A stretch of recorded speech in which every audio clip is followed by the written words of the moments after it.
একসময় গ্রামগঞ্জের মানুষদের বিনোদনের অন্যতম মাধ্যম ছিল পুতুল নাচ। কালের বিবর্তনে বিলুপ্ত হয়ে গেছে জনপ্রিয় পুতুল নাচ। বাবার মুখে পুতুল নাচের গল্প শুনলেও কখনো দেখা হয়নি বর্তমান তরুণদের।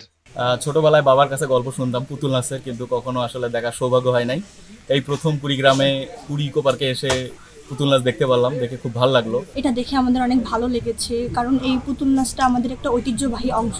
আমাদের মা বাবার কাছে আগে থেকে জানতে পেরেছিলাম, তারা আমাদেরকে যখন গল্প বলে তখন আমাদের খুব ভালো লাগে, আমাদেরও দেখার জন্য আগ্রহ বেড়ে যায়, কিন্তু আমরা কখনো দেখতে পারিনি। বাট এখানে যখন এসে আমরা দেখতে পারলাম, আমাদের খুবই ভালো লেগেছে। স্যান্ডেলিনা সো, রূপচর্চায় আভিজাত্য।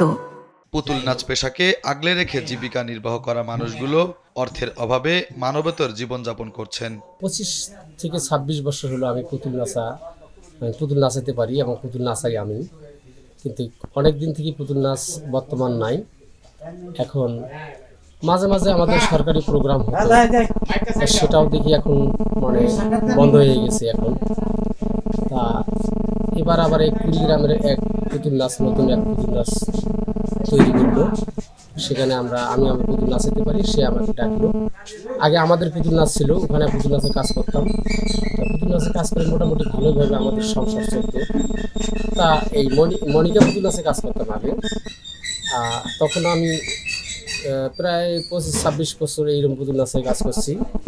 তখনকার আমাদের সংসারটা খুবই ভালো চলতো। পুতুল নাচ কিন্তু একটা খুব ভালো জিনিস। তা পুতুল নাচ একটা দেশের ঐতিহ্যে বা এটা মানে বাচ্চা কাচ্চাদের জন্য একটা খুব ভালো একটা বিনোদন। ছোটো ছোটো বাচ্চারা সবাই ফেসবুক নিয়ে ব্যস্ততা, তাই পুতুল নাচটা কিন্তু একটা ভালো জিনিস। যদি আমরা এই ফেসবুক থেকে ফিরে আসতে চাই বাচ্চাদেরকে, তাইলে কিন্তু আমরা এই পুতুল নাচটাকে ঐতিহ্যকে আবার মানে বাঁচিয়ে রাখতে হবে।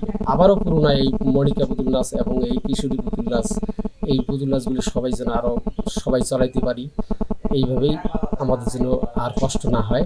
শুভ খান, কালবেলা।